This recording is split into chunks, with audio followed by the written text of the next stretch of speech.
每月生肖運程。農曆5月，西曆2026年6月6日至7月7日。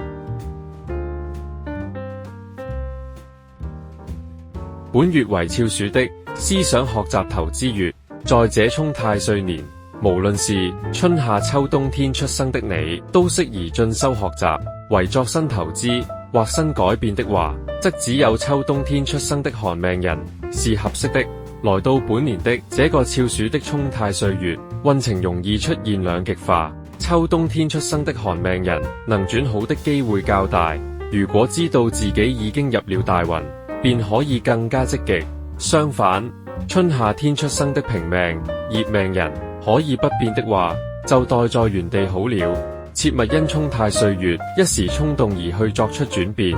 本月為肖鼠的雙沖月，感情容易出現變化，尤其是已經有穩定感情而又不想在今年結婚的你，更要加倍注意，反而單身者變無可變。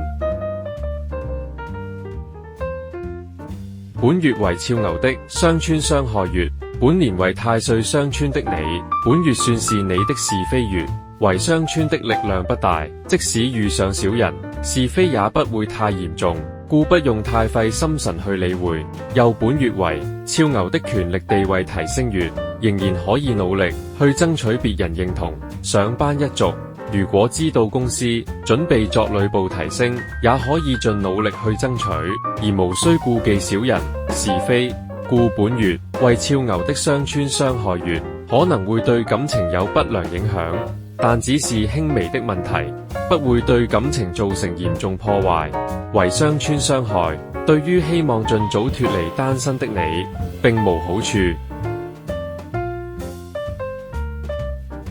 本月為辛苦個人力量得財月，經過較慵懶的2個月後，本月終於回復忙碌了。本月為肖虎的三合月，人緣運回復良好，這樣你在爭取好成績時較為輕鬆，最少不用分神去提防是非小人。雖然本月為本年的犯太歲月，整體社會氣氛不太平和，為這與肖虎的你並無關係，反而應該趁別人是非多的月份，自己積極努力地爭取好成績。正所謂人退我進，這也是硬道理。又本月為肖虎的三合月，只對固有感情起到正面作用，對單身的你並無幫助。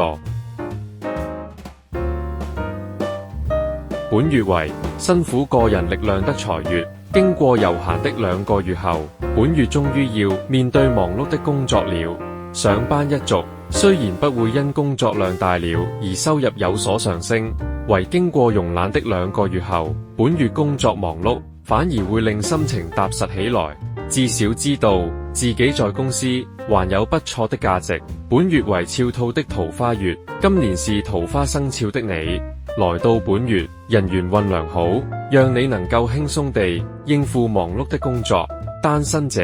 可以多些外出接觸陌生人，看看能否在這個桃花月開展一段新感情。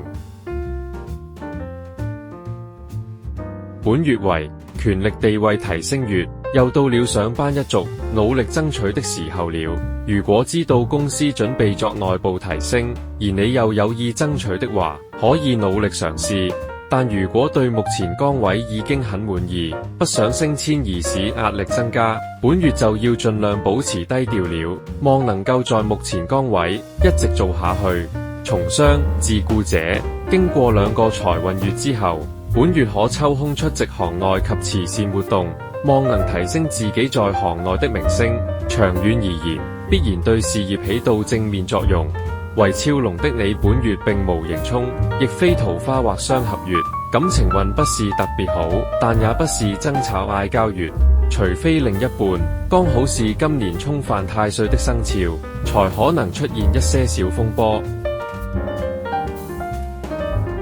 本月為肖蛇的貴人舒服懶月，經過上月犯太歲月後，本月適宜放慢腳步，讓自己能夠舒緩一下情緒。本月是本年的犯太歲月，整體社會氣氛較為負面，但對肖蛇的你並不會產生不良影響，因本月是你的霧水桃花月，人緣運良好，讓你在這個舒服懶月可以靜心過日子，犯太歲月已經過去，代之而來是俏蛇的桃花月，感情運轉歸良好。唯本月是本年的犯太歲月，如果另一半剛好是沖犯太歲的生肖，本月仍然容易起波濤。若真如此，唯有多體諒對方，相信本月感情運仍然是可以的。